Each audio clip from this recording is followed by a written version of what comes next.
O Supremo Tribunal Federal, por meio de sua assessoria de imprensa, afirma que não apareceram nas investigações da Polícia Federal indícios de que ministros do STJ teriam participado do esquema de venda de sentenças no tribunal.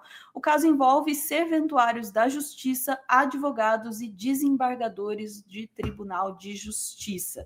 Vamos saber mais sobre isso, obviamente, com o nosso maravilhoso Dr. Bruno Silvestre, aqui no Plantão do Meteoro. Bora lá!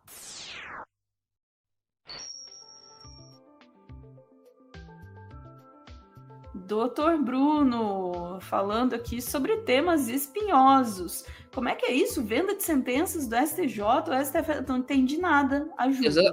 Vamos explicar. Primeiro, para o pessoal entender.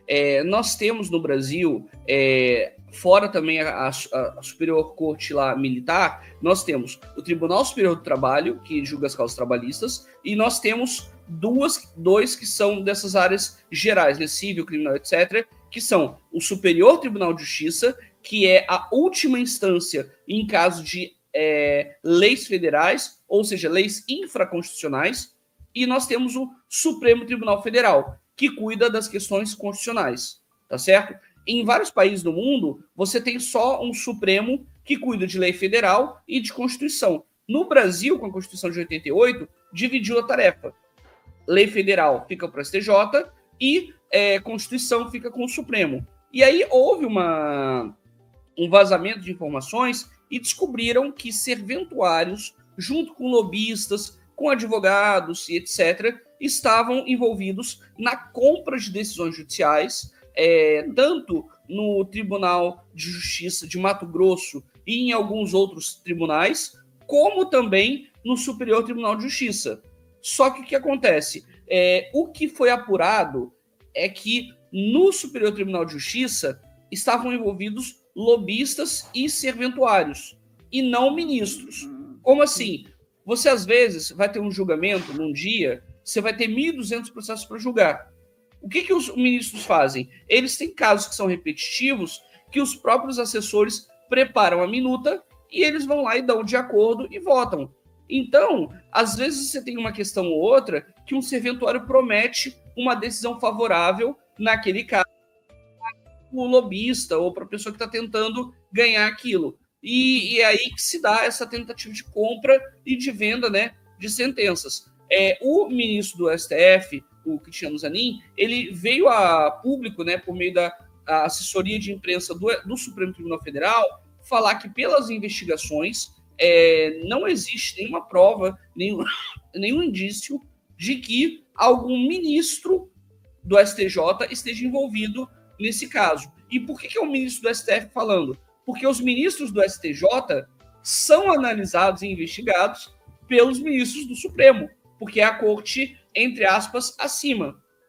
E, obviamente, que o Supremo, daqui a pouco a gente fala um pouco disso, né, mas o Supremo não tem alguém que regule eles. Eles se autorregulam porque são a última instância. Então, o que acontece? Vamos mostrar a matéria. Eu quero mostrar rapidinho as duas. Só para a gente mostrar o que é esse contexto, né? E como é que foi tratado na mídia normal e da mídia jurídica. Tá lá, a matéria da Carolina Brígido no UOL. STF diz que não há suspeita contra ministros do STJ por venda de sentenças. Desculpa, a matéria é Carolina Brígido e Matheus Coutinho. Diz lá, texto divulgado ontem, dia 26, pela assessoria de imprensa do STF, afirma que não apareceram nas investigações indícios de que ministros do STJ tenham participado do esquema de venda de sentenças no tribunal. Trata-se da primeira manifestação pública do STF sobre o caso desde que veio à tona a informação de que a Polícia Federal identificou menção a uma autoridade do tribunal em um relatório do COAF. O caso tramita no Supremo porque é o foro indicado para investigar ministros do STF. A investigação da Polícia Federal cita o nome de pelo menos 5 ministros que tiveram decisões negociadas supostamente por servidores, advogados e lobistas.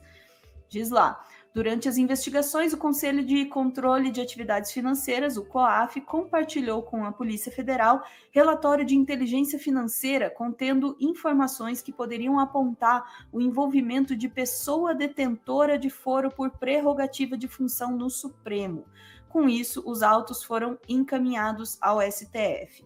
Não há, até o momento, elementos sobre o envolvimento de magistrados de tribunais superiores no caso. Exatamente. De qualquer forma, assim, é algo terrível, né? Assim, é sério, é muito sério, mas isso é uma coisa que já vem acontecendo no Brasil, infelizmente. Nós já tivemos casos em vários estados, aqui no Rio de Janeiro, na Bahia, aí no Paraná. Enfim, o caso mais clássico envolve, né, o cônjuge, né, digamos assim. Então, ou seja, a gente tem muita coisa dessa linha.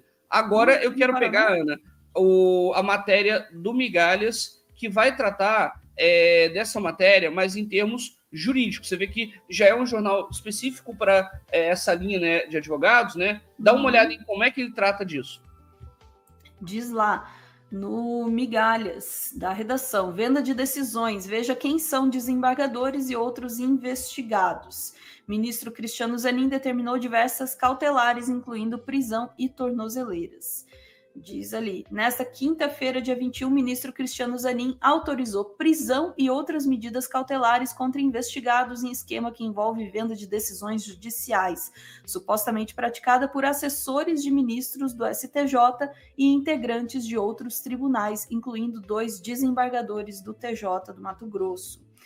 A representação foi apresentada pela Polícia Federal com base em indícios obtidos durante investigações.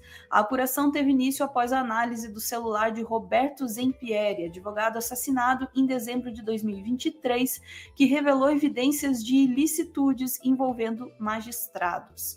De acordo com o relatório, os magistrados são acusados de receber vantagens financeiras em troca de decisões judiciais. Documentos coletados e diálogos interceptados indicaram a existência de uma rede de intermediação que envolvia advogados e servidores judiciais. Tudo isso, frise-se, precisa ainda ser provado. Com efeito, um lado da história, o advogado negociando, parece estar claro. Mas o outro, que é o magistrado vendendo, ainda não é coisa 100% esclarecida. Na decisão, o relator do caso, o ministro Zanin, afirmou, entretanto, que as investigações apontam indícios robustos de uma, aspas, rede criminosa destinada à venda de decisões judiciais e ao uso de informações privilegiadas. Exato, Ana. Exato. Aí, se você for baixar a matéria, você vai ver que lá para frente ele cita um pouco nome de algumas pessoas envolvidas, né? Mas só por curiosidade, né? Só para você ver que tem essas pessoas, né, que são magistrados, são advogados, etc. Então, isso aí é só por curiosidade para o pessoal saber que existem desembargadores que estão vinculados, né? Tem o nome deles aí, tem a investigação como um todo. E o que é importante, né? O que eu queria, para fechar essa parte, né?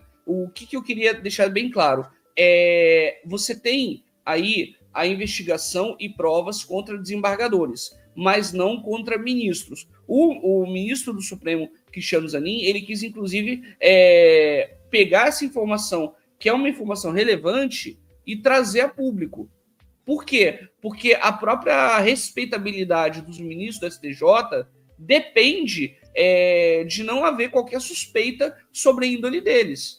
Então, por conta disso, é que, acredito eu, o ministro Zanin tenha vindo por base na assessoria de imprensa para falar, olha, tem serventuário, estão respondendo, tem desembargadores, estão respondendo, mas pelas provas que a gente tem, não existe ministro do STJ envolvido nisso, para deixar claro. Então, isso é uma transparência que o Supremo dá e uma certa tranquilidade, inclusive para nós advogados, quando vamos atuar, porque imagina só eu indo atuar em um tribunal e saber que aquele magistrado que está ali, ele não tem a idoneidade necessária para atuar no caso. É uma coisa complicada. Então, assim, a gente ter uma manifestação dessa do ministro é uma tranquilidade nesse sentido, porque tem desembargadores que já foram afastados, tem servidores que foram afastados. Agora, vamos ver as repercussões do caso. Mas é nessa linha, basicamente. Muito bom. Eu adoro que o Bruno... Eu vejo esse tipo de notícia, meu sangue já tá fervendo, eu já tô... né? Aí o Bruno vai lá, não, pera, é assim, ó, tá acontecendo isso, tá acontecendo aquilo, e realmente põe as coisas nos seus devidos lugares. É de fato um movimento de transparência. Dizer, ó, tá acontecendo, é terrível, e esse tipo de coisa, assim, para mim é um negócio muito que me fere muito, né? Mas entendo que a revelação e a investigação seja parte, né, do processo também de trabalhar para que isso não aconteça. Agora, doutor Bruno, aproveitando que estamos aqui nesta digníssima live, estamos aí falando de STF, STJ, o ministro pode isso, pode aquilo, eu vou aproveitar para emendar uma pergunta aqui que eu estava te fazendo nos bastidores agora há pouco. O pessoal está falando muito agora com essa coisa da revelação aí, né, de sair do sigilo, o relatório da PF a respeito da tentativa de golpe. Estão falando muito de uma possibilidade de um conflito de interesses, ou não sei como qualificar isso, né? Porque o Alexandre de Moraes está ali dentro desse plano de golpe como uma vítima de um possível plano de assassinato ali, né? E ele é também juiz, né, ministro do STF, que vai tratar do caso. E aí algumas pessoas já começaram a se preocupar. Não, eles vão usar isso para questionar o julgamento e tal. Eu entendo que as pessoas já começam a ficar com medo do que eles possam fazer. Em termos curtos, procede, doutor Bruno.